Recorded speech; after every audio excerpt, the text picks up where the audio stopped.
Welcome to After the Poll, the video series where I take you through the realms of Marvel, DC, independent, and a classic comic, and I share all my thoughts and opinions with you guys. I'm Mike Spider Slayer. Welcome back to Comic Book Corner 2.0. If you love daily comic book content, you like me helping you make decisions of what comic books to buy, and you've been watching for a while and you haven't hit that subscribe button, guys, it's the perfect time to do so now. Also, if you want my thoughts on the newest issue 1 comic books, check out that video series called Worthy Ones that takes place on Thursdays. So with that being said, guys, we got quite a few comics to talk about, so let's just jump right into it. Welcome to the world of Marvel Comics. Were the Marvel Comics any good this week? Well, let's take a look. First book we're talking about is X-Men. This is issue 20.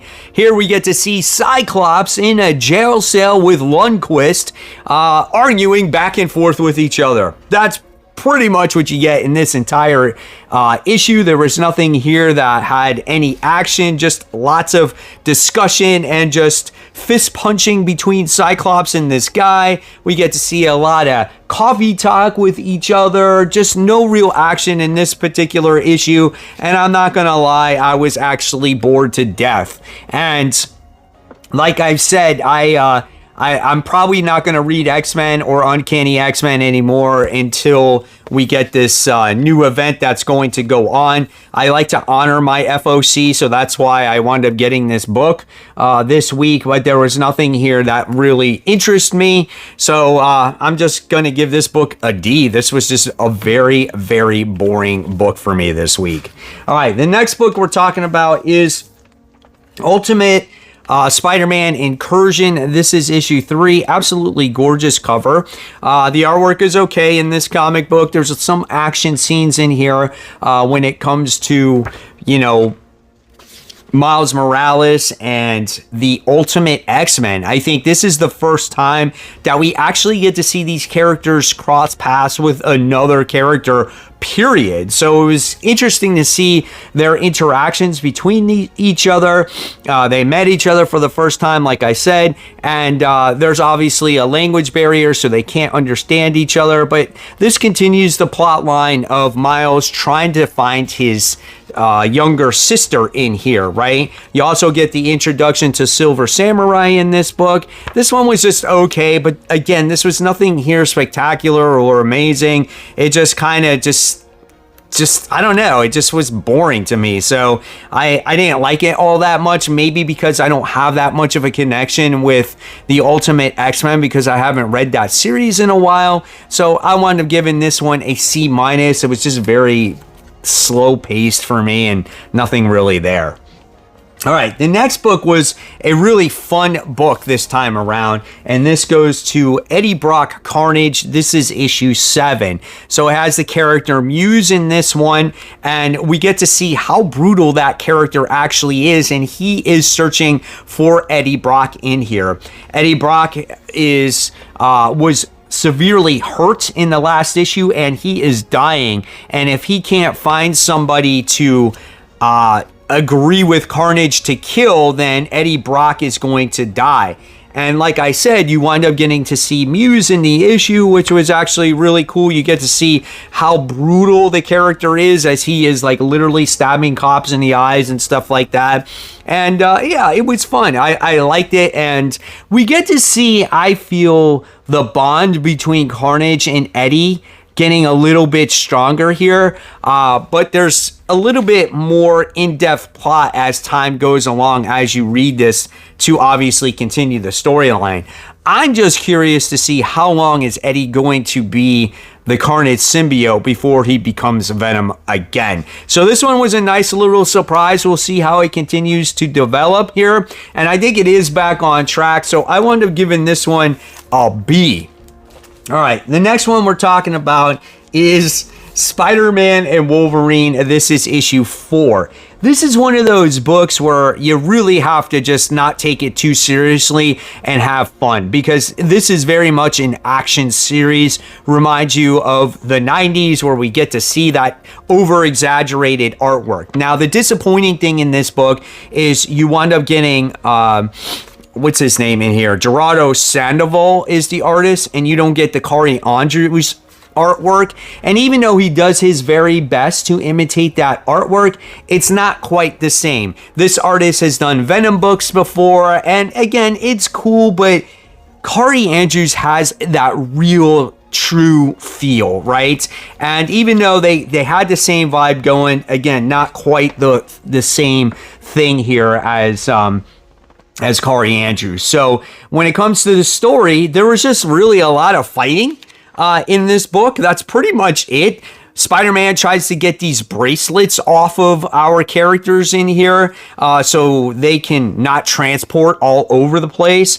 And we wind up getting to see the Wolverine and Spider-Man relationship develop again because Spider-Man was pissed off at Wolverine for possibly killing his parents.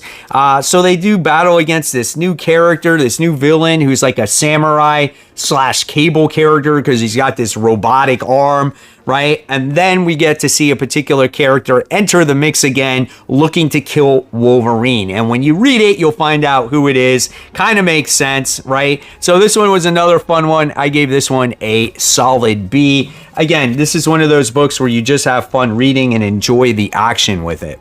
All right, the next book we're talking about is the Ultimates. This is issue 15. I feel like when it comes to the Ultimates, it has lost its way a little bit. We're so busy introducing new characters that where is the main plot with this book, right? The last issue, we got introduced to Scarlet Witch and Quicksilver. And this issue, we get introduced to Shang-Chi. But nothing is going on with the main plot and the main characters that were introduced. We get this history lesson on Shang-Chi, who he was thousands of years ago, and now he's been reborn, and we wind up getting to see a couple of the Ultimates try to protect him, and they go against this gamma-powered Hulk, I guess, brother, right? So you get to see some action in there. It wasn't a bad book. I just feel like, again, we're just stalling to get to the point to where we need to get to when the maker winds up making his return. So this one was all right for me. I was a little bit bored. It picked up as it got to the end, but I gave this one a C+ this time around. Welcome to the realm of DC Comics as we talk about the latest DC books. And the first one we're talking about today is the Green Lantern Corps. This is issue 7. Great cover here with Kyle Rayner. He's actually my favorite Lantern, right? Artwork is decent in this book. I do like it. Of course, it is kind of meant to be like all gloom and doom with this light color, like gray that surrounds it with this tint of green, because the only colors that are left, I guess, are this sorrow color, this gray color, and a hint of green. And in this book, we wind up getting to see all our Lanterns just depressed and not feeling anything because this emotional sorrow has taken over everything.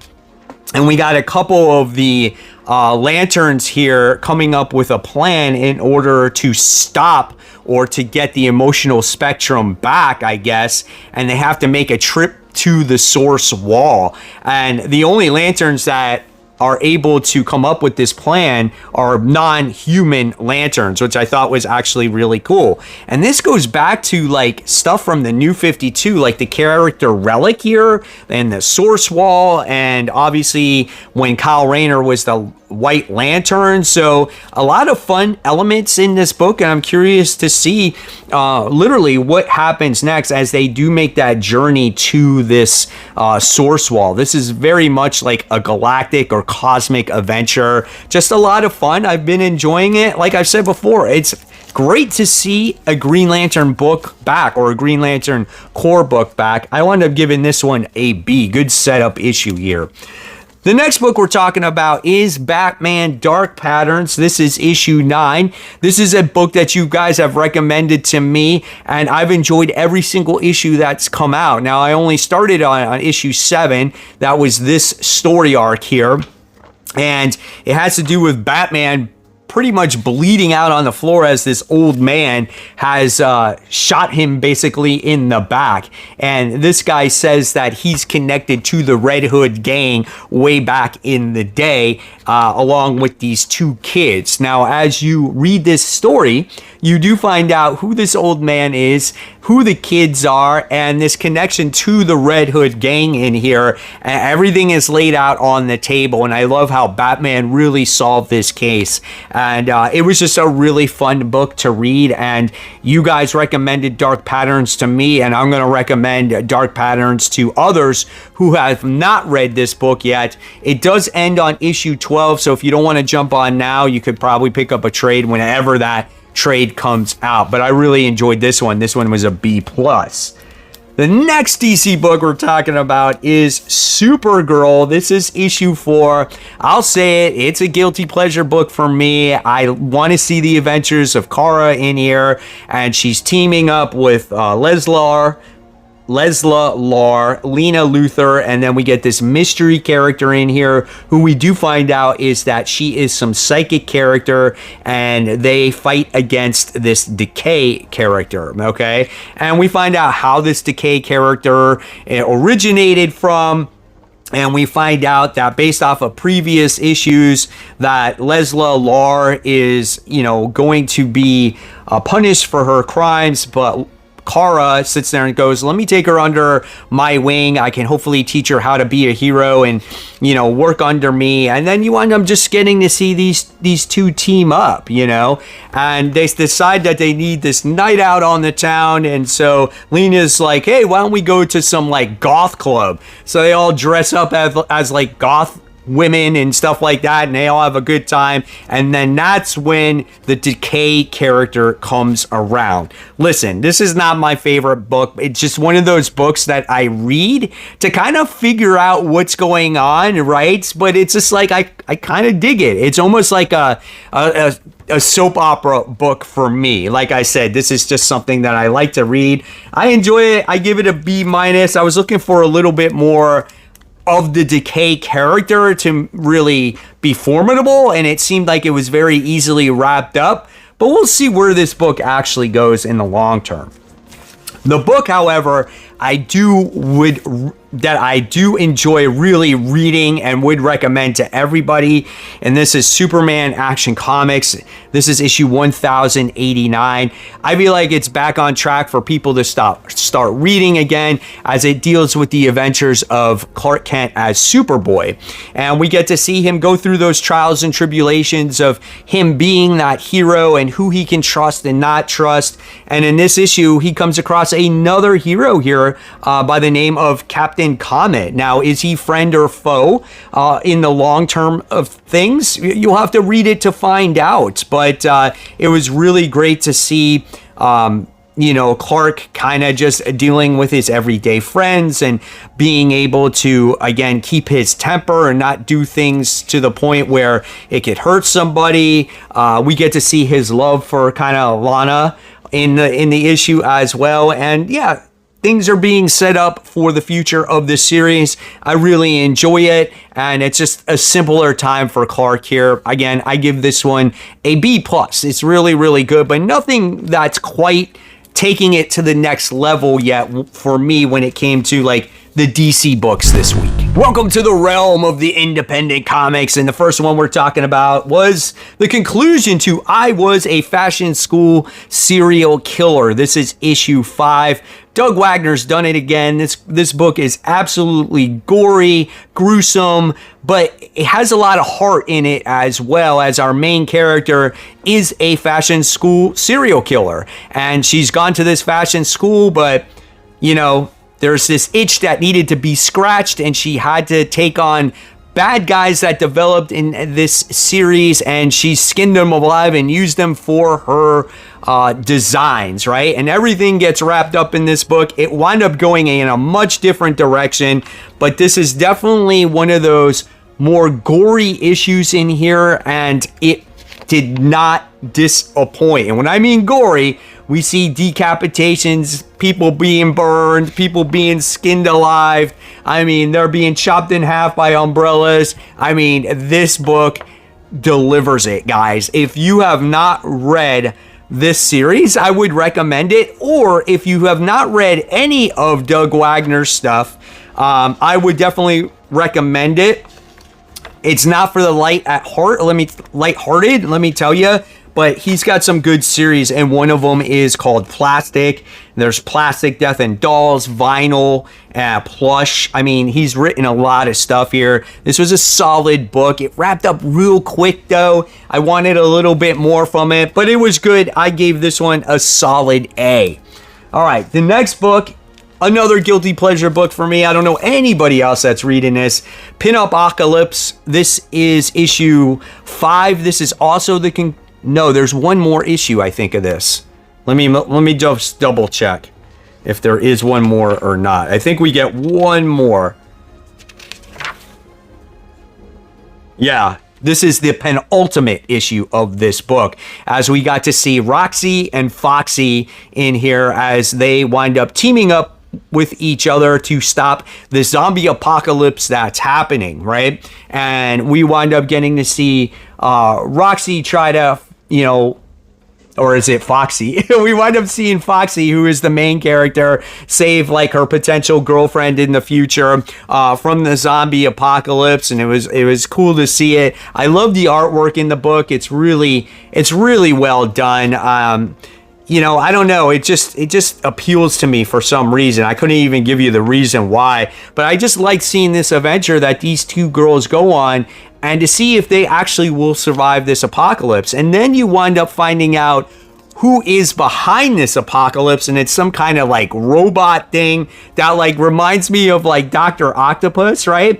It was just cool. It's just a real fun surprise. And then we wind up seeing one of the girls get captured, and it's it's her job to find her friend. So I really enjoyed it, man. I have a good time with it. It's always a fast read as well. Is it next level stuff? No, it's not, but it's one of those, it's those palate cleanser books where it's like you have a real serious book, say like, for instance, the next book we talk about, which is Bug Wars, and there's a lot that goes into it, and then you need a break and you need something fun like a pin-up apocalypse, right? This is what this book is. I gave it a B+, really fun read. All right, so the next one we're talking about is Bug Wars, like I said. This is issue 6 and the conclusion to book 1. So there is definitely going to be more Bug Wars. If you guys looked to the towards the end of this, past the letters page, there's going to be a one-shot in January called the Spider's Witch Special. So there is going to be another series of this too. And book 2 is called The Fellowship of the Effed Up. So, and that's coming in 26. So there's a lot more Bug Wars in here. So when it comes to Slade and his adventures in the backyard, it all gets wrapped up. He meets his dad. His dad is not actually alive. He's kind of like this, I don't know, this spirit or whatnot, but he guides Slade into the right directions, and you wind up getting to see this big out brawl between all the bugs in here, spiders, beetles, ants, everything that's going on, and Slade is trying to save his brother because they're attacking his brother. Now, if you've read this series, his brother is like the killer of the bugs because he has the lawnmower and he pushes it, so they all swarm, the bees and ants and flies, and they're killing them, right? And so Slade is doing whatever he can to save his brother. Really awesome read. Does he reunite with his family, or does he stay in the backyard? Great book. I give this one an A+. This is a top pick this week for me, guys. Awesome conclusion to a series. Just very original, too. That's what I loved about it. All right, and then we have Conan the Barbarian.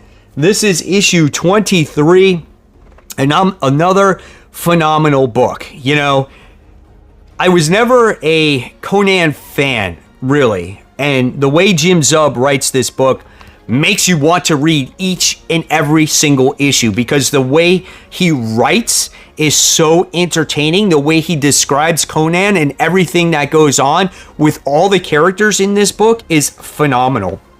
The artwork is amazing. This is like a very barbaric looking book. There's grotesque moments. It's very fantasy like. It seduces you with the women in here. I mean, it does all these different things in here, and again, the action is great. But here we wind up getting to see Conan team up with the shapeshifter as he's trying to meet up with one of the main bad guys here, who is a sorcerer.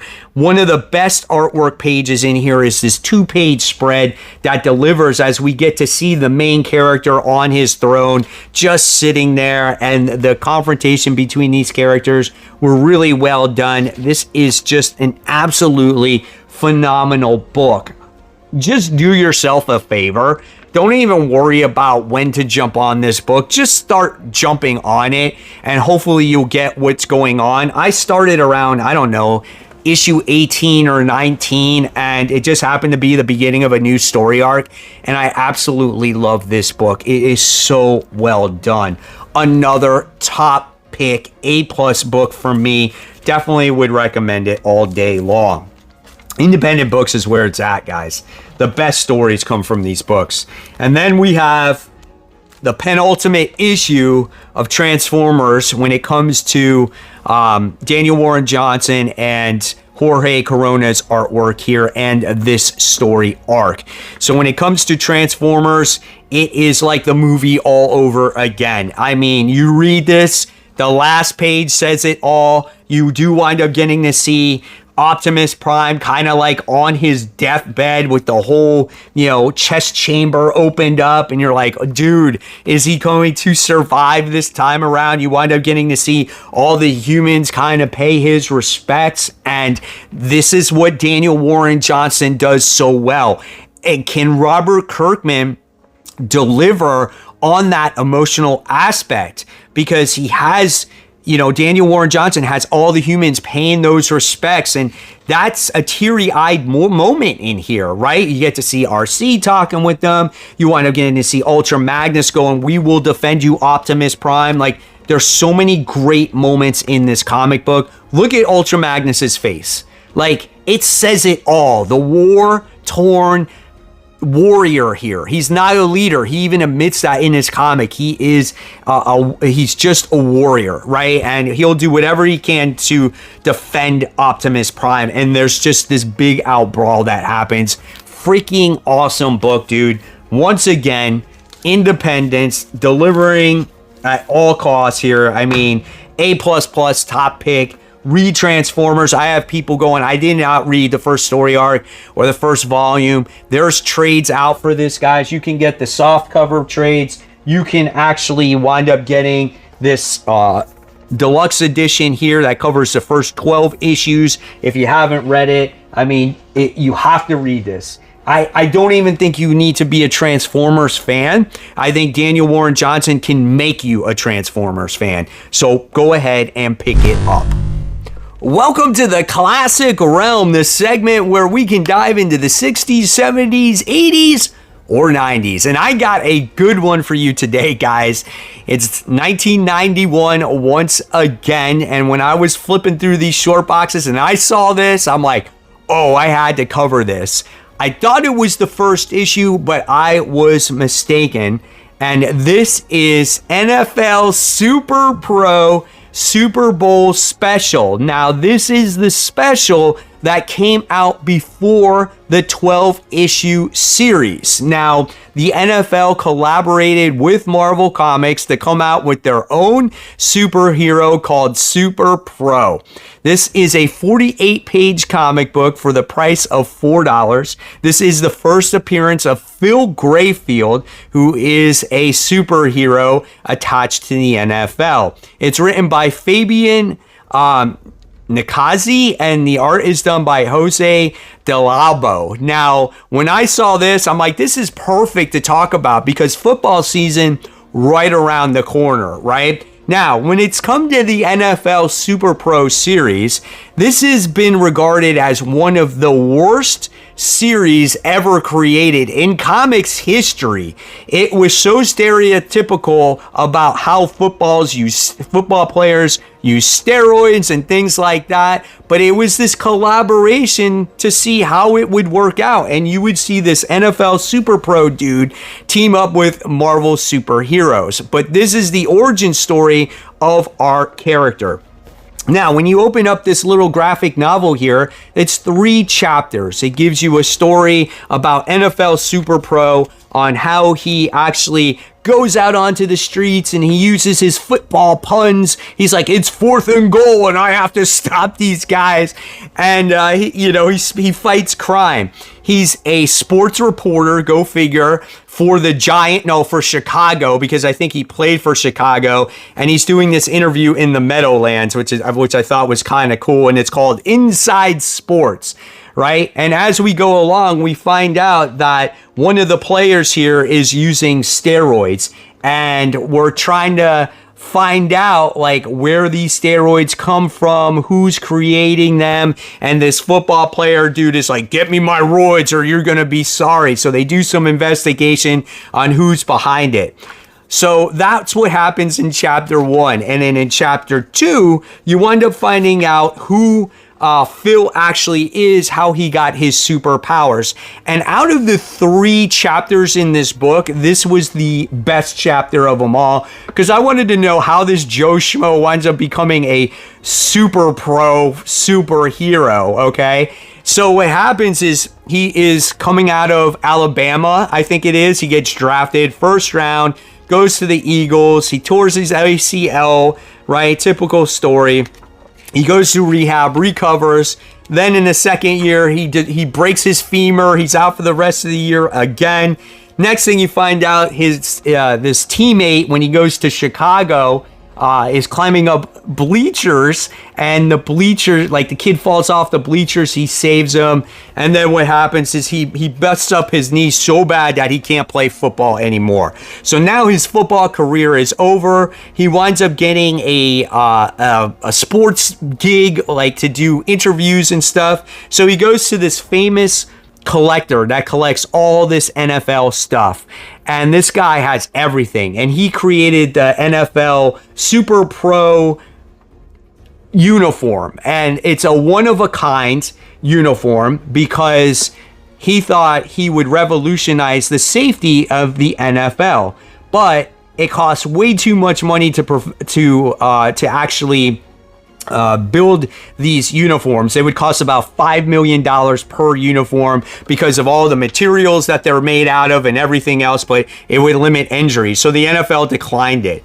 Well, the next thing you find out is you see these guys come through the freaking, through this guy's house. They followed Phil, right? And they decided to torch the place. They robbed some things, they torched the place, and they wrapped Phil in some old film, and some chemicals spill on him. It's kind of like the Flash, right? And all of a sudden he develops these weird powers.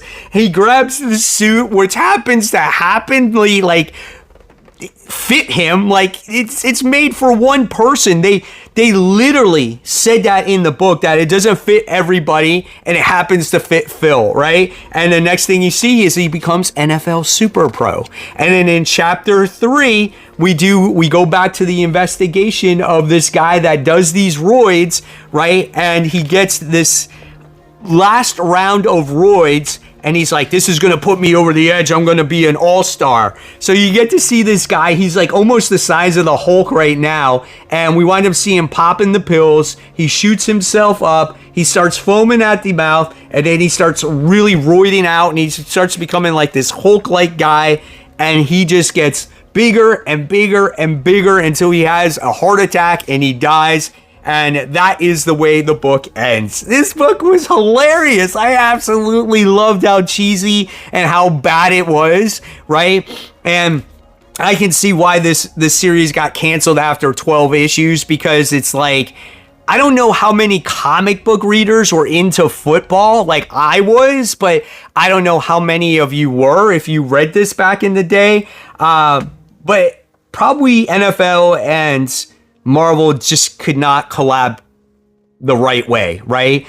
Because it was bad messaging or whatever it was, just assuming that all football players take steroids. I don't know, but nevertheless, it was just a fun read to go back in time to see what NFL Super Pro was. Because I think I've had this book in my collection for a while, but I don't think I've ever read it. And honestly, if you guys have some NFL Super Pro like ongoing series that you want to donate to Mike Spider Slayer, I will review them on the channel, because the first issue I think has Spider-Man on it. I would love to see that collab, and I would love to see like, you know, what Marvel and NFL were trying to do in the long term here. So there you have it, webheads. There are all my thoughts through all the realms. Do you agree or disagree? I love the classic realm this week. It was very fitting, being that the NFL season is right around the corner. And guys, I will leave you more content right here for you to click on. In fact, I got a brand new series that just launched called Spidey Classics, reliving the glory days of the old webhead. Hopefully you guys will check that out. And as always, guys, remember, support the local comic shops. Keep buying, keep collecting, but always remember, read your comics so we can have great comic conversation just like we did today. Guys, thank you so much. I'll see you real soon. Take care. Bye.